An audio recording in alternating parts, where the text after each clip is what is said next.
Yes, you, watching this video. Do you want to own a piece of Scribbler? Only not a lock of hair or blood or flesh or anything else that will get you in trouble with the law? Well, now you can, with t-shirts, hoodies, tote bags and mugs featuring Obab Scribbler at her Teespring store. You know you want to. I shall now stop talking in third person and send you on to the video. Be lovely to each other and enjoy the show.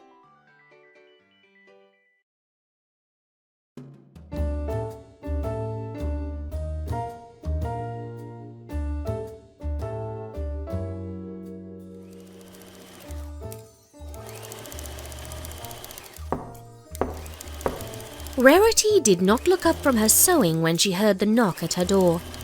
She squinted at the stitching as she fed a length of blue and white fabric through her sewing machine, making sure every thread met her meticulous standards. The knocking grew louder, and Rarity grit her teeth. "Come in," she said, and got back to work. I ain't being a bother, am I? Applejack's familiar drawl carried easily over the thrum of the sewing machine. "Of course not, darling. Give me just a moment, and let me finish this. Business has been booming at my main-hand boutique, so I'm playing catch-up to make sure there'll be sauce for the fall fashion season. I'm not ignoring you, I promise." Hey, don't worry about it. I knew you were working late, so I brought over some of them apple fritters you like so much. I'll just leave them here on the table and get going. The mere mention of such warm, sweet, flaky pastries was enough to make Rarity's mouth water, and the accompanying smell of fresh-baked goods wafting through her workshop elicited a rather unladylike rumbling from her stomach. Oh, excuse me. Rarity finally stepped back from her sewing machine and took off her glasses. This done, she turned to face Applejack with a rueful grin. "I suppose it has been too long since I've had something to eat. But you will stay, won't you? The only thing that makes your famed apple fritters taste better is pleasant company." Aw, shucks, you're just saying that. Applejack's cheeks tinted a little in embarrassment, and she pulled the brim of her hat lower to hide it. "It's true.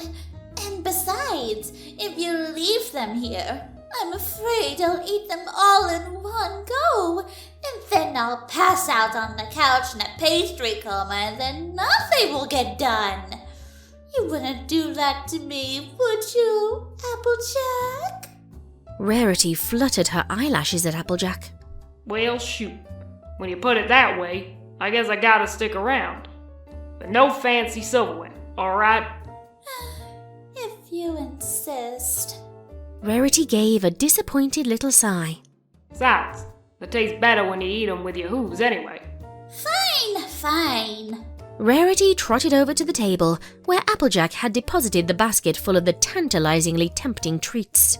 But perhaps you might take your hat off while we eat, please?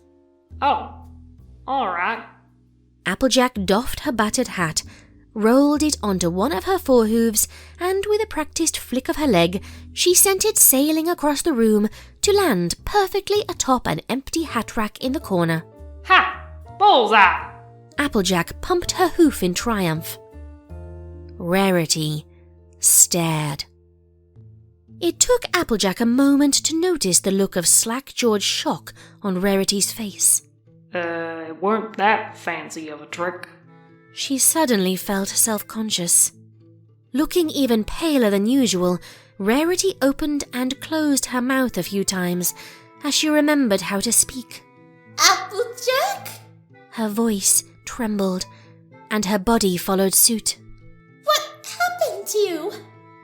Huh? The cow pony blinked and wiped at her chin. Don't got something on my face, do I? You don't know? Rarity lunged across the table, cupping Applejack's cheeks between her hooves, staring into her eyes. "Oh no! You must be in shock! Are you hurt? Are you bleeding?" Her voice grew more and more frantic with each question. "What was it? Were you attacked by timberwolves? Did you get caught in the fire? Has Discord turned evil once again?" Whoa, hold up. Applejack pushed Rarity away, though not without some difficulty. What in blazes are you talking about? Your maid! Rarity said in a ragged gasp. What happened to your maid? I got a haircut this morning. Applejack ran one hoof over the neatly clipped buzz of hair along her scalp. Heck, almost forgot till you brought it up. A haircut? Rarity's gaze darted from the short-trimmed hair beneath Applejack's hoof down to the long and loose locks flowing down the back of her neck. Did you lose a bet? No. Did the Cutie Pie Crusaders try their hoof at hairdressing? No. Was your hairdresser blind? No! What in tarnation's gotten into you, Rarity? You mean... Rarity trembled as the terrible concept dawned on her. She shook her head and then steeled herself to actually put the stomach-churning idea to words. You mean you let someone cut your mane like that on purpose? Of course I did. It's the newest thing.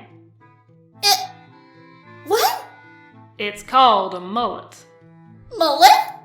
The very word tasted foul on Rarity's tongue. Isn't that a sort of grain? You're thinking millet. Oh. Thought I'd change things up from that old braid, you know? Applejack shook her head, causing her blonde tresses to ripple over her neck and shoulders. Ain't you always going on about how styles say stuff about who you are? That haircut definitely says something. I know, right? It's like, in the front, it says, that's a pony who don't take no guff. But in the back, it says, that's a pony who knows how to party. Ain't it great? It's practical, too.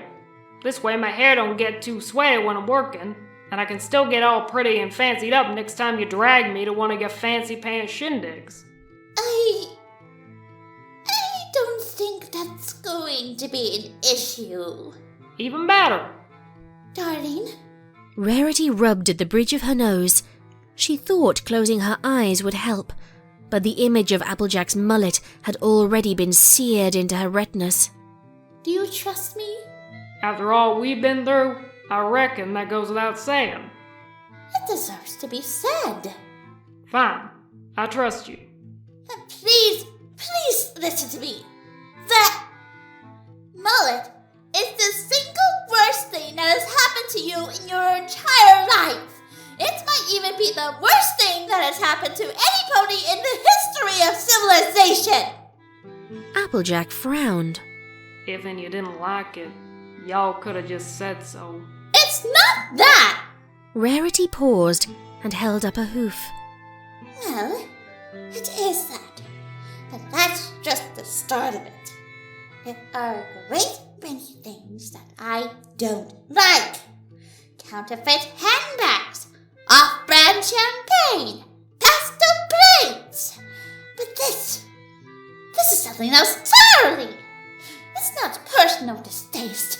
It's concern. Why, if I let you leave the shop looking like this, who knows what will happen? What if the authorities see that haircut and mistake you for some kind of tragedy and just throw you in jail? Ponyville don't have fashion police. Then, what if some kind of small rodent mistakes the back of your neck for its nest and then it starts living there, and the next thing you know, you have contracted rabies or the plague or some other horrible disease? Now you're just making that up. What if Twilight takes us along on an important diplomatic mission? The dignitaries would take one look at this mullet and decide that Equestria obviously has no concept of culture. Why, they might even declare war now stay there. Ain't nobody fought a war over a haircut. Then we mustn't give them an excuse to do so. Although... Rarity rubbed at her chin and eyed Applejack pensively. Perhaps if there was a war, there'd be a draft, and then you'd be forced to just shave all of that off to fit military regulations. The corner of Rarity's eye began to twitch. I suppose that's be the silver lining of so much death and destruction? Applejack squinted at Rarity, sizing her up. When's the last time you slept? Don't try to change the subject! Rarity glanced at the clock on her wall anyway. I ain't changing nothing. You've been working so hard you're going crazy. Again. The only thing driving me to madness is that haircut, Applejack! Why, it's as if someone had carved some kind of arcane blasphemy into your head, the very sight of which is enough to drive a poor man to insanity! We'll have to get Twilight. She's got the most experience with that sort of thing. Are you sure your barber wasn't secretly a doom cultist?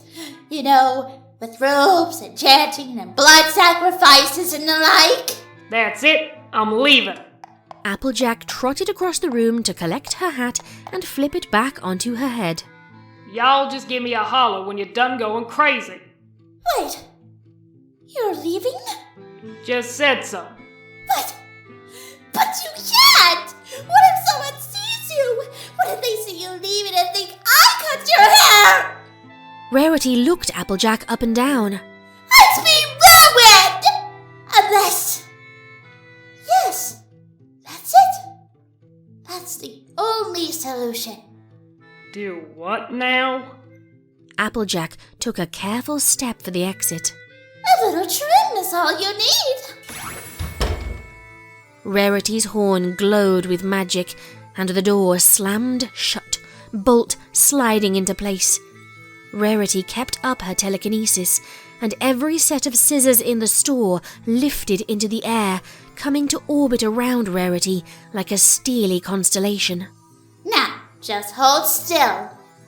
She stepped forward, and the scissors all snip, snip, snipped the air in perfect unison.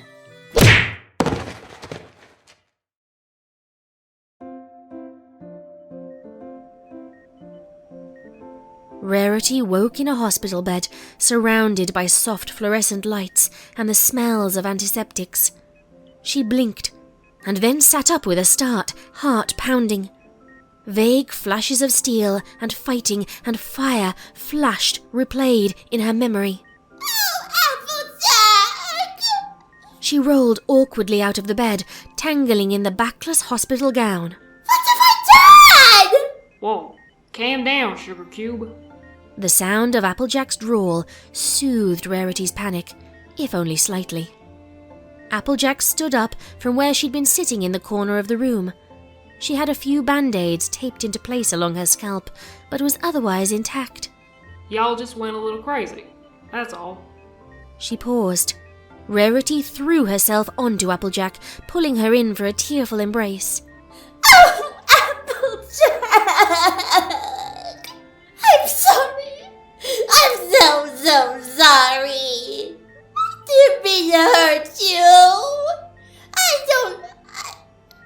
don't know what came over me. She sniffed and pulled the solid cow pony closer. Heck, I should be the one apologizing after I hit you over the head with your own sewing machine. What? Rarity blinked. Don't you remember? You kept slinging them scissors at me like ninja stars, so I figured the only way to stop you was to just lay out. Oh. Is the sewing machine alright? Think so. That thing's all steel, which is why I threw it at you. Thank you, I think. Rarity reluctantly pulled away from Applejack. Hey, just relax, Rarity. Every pony goes a little bit crazy now and again. At least you didn't get brainwashed by an evil spell book and try to take over the world this time. I appreciate your optimism, but honestly, there's no excusing my behavior, fatigue-induced insanity or no. Your style is your choice, and it was wrong of me to impose on you like I did. Yeah, well, guess you won in the end. Applejack doffed her hat and turned her head, revealing her entirely short-cropped hair. Y'all took enough chunks out of the back that I had to get it all trimmed to make it even. Oh, thanks, Celestia. Rarity blurted. She held a hoof up to her mouth and blushed. Sorry, Applejack, but this style does look better. It's very butch. She trailed off, momentarily distracted by the thought. Thanks. I think. But there's one more thing y'all should know. So, y'all kinda needed a couple of stitches after I hit ya. And they kinda needed to trim some of your mane to put 'em in and... Gasp! Rarity said the full word. Rarity shoved Applejack away and galloped into the hospital room's tiny bathroom, all the better to stare at herself in the mirror. Sure enough, a large chunk of her normally glorious mane had been shaved away, just to the left of her horn, revealing the thin line of a shallow head wound. Some little optimistic part of Rarity's mind at least admired the neat knots of the stitching. Of course, the hair further back on her head and down the back of her neck remained untouched, long and luxurious, and barely even rumpled from the earlier fracas. Somehow, that made it worse. Applejack's head appeared in the mirror over Rarity's right shoulder. Nurse Redheart says it shouldn't leave a scar if you don't pick at it. Rarity closed her eyes and took a deep, calming breath. Applejack, What can I do? I need you to buy me a wig.